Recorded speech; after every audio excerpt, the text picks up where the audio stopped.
write more songs because I want to be relatable to people.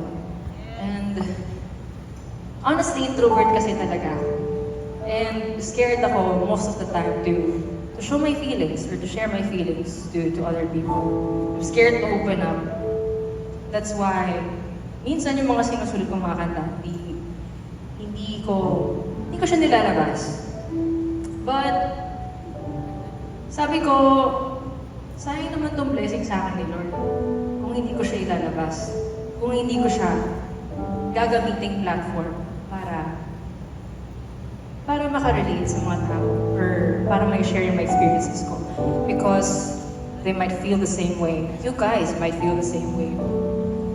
And I wanna thank the Lord kasi binigyan niya ako ng ganitong klaseng skill, binigyan niya ako ng ganitong klaseng talent. And ako naman, sobrang appreciate ko yun because alam ko na maraming makikinig sa akin. That's why. So, this is another song. Really, really special to my heart. And if you guys know this song, and if you're familiar with this song, sabi niyo ako sabayan.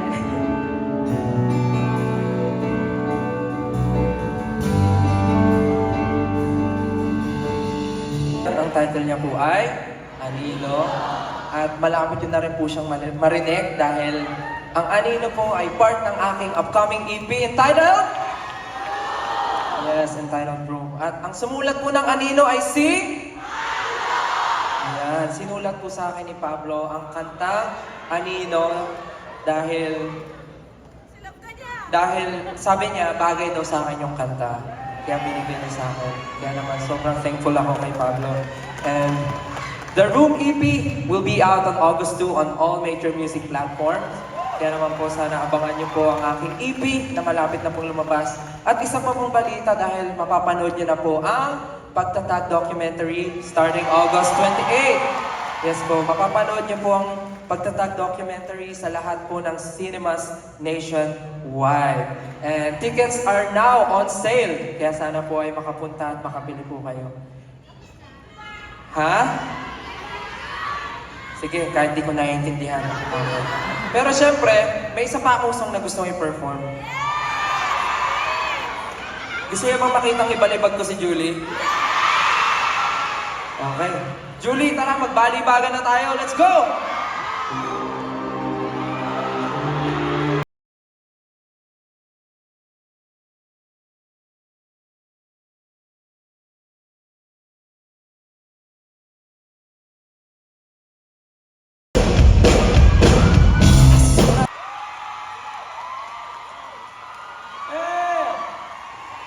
Maraming salamat po sa ating dancers, W3! At to our choreographer, Kuya, Coach J, Frances Valles. Kaya naman, let's go W3! Woo!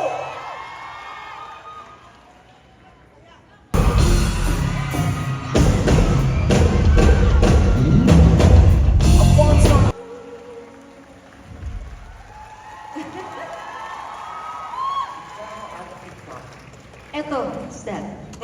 Alam mo yung isa pang bagay na ina-admire namin, personally ako, na-admire ko and namin about SB19. Ongoing yung projects nyo together. Kami na pala yung topic. Nagulat naman ako. Hindi ka ba informed? Nagulat Nagulat ka ba? Kasi nagkakantahan lang tayo, tapos suddenly kami na yung topic. Oo, hindi kasi naiisip ko to habang kanina yung pasilyo. Habang paladay, basta. Habang mga tayo, naiisip ko to mga bagay na to, sasabihin ko sa'yo. Na nakaka-proud kayo kasi ongoing na yung projects together, pero at the same time, free kayo to pursue your own music. Siyempre naman, siyempre kami as SB19, masaya kami na magkakasama kami. But ayaw namin ikahon yung sarili namin na kami-kami lang. Gusto namin bawat isa sa amin mag-explore and mag-excel sa gusto nila, sa sarili nila. Siyempre, aminin natin, hindi pang habang buhay nagkakasama kami. Pero yung relationship, okay. Hayaan niyo ako mag-explain. Guys, concert namin to. Hindi, aminin natin, dadating yung time na magkakaroon kami ng kanya-kanya buhay. Pero, yung friendship, yung family Huwag daw, di pa nga daw. Ah. Kasi na ano, handa. Oh, sige. Dadating yung araw na... Oh.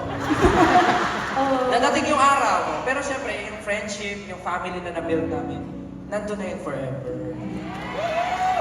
Tsaka, speaking of kanya-kanya, alam mo ba na merong isang member na grabe? Grabe! Gina siya. I mean, alam mo yun? Talagang ramdam ko talaga na, alam mo yun, yung pagpupursige niya, yung passion niya sa craft niya.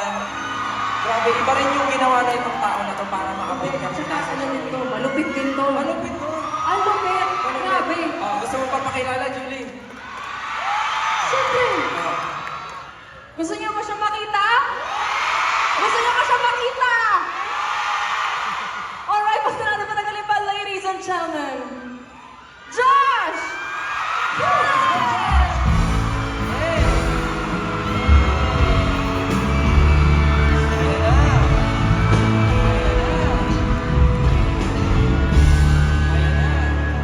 Ayan na!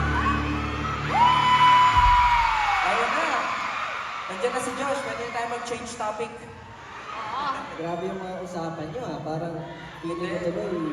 Wala naman pag pinag-uusapan namin kanina. Ang sabi ko lang, grabe yung dedication mo ngayon. Nakikita namin yung pagpupursige mo, yung passion mo, yung pinaghihirapan mo, kaya mo naabot kung nasan ka ngayon. Wala ka.